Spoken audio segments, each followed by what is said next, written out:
మనసు సింహాసనం పొందిన చంద్రుని గౌరవజనం నిన్నే చేసింది వేళ కోళం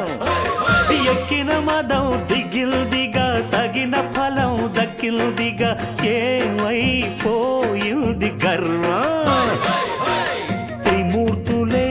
నినుగని తలొల్సరా నిరంతరం మహిమను కీర్తించరా నువ్వె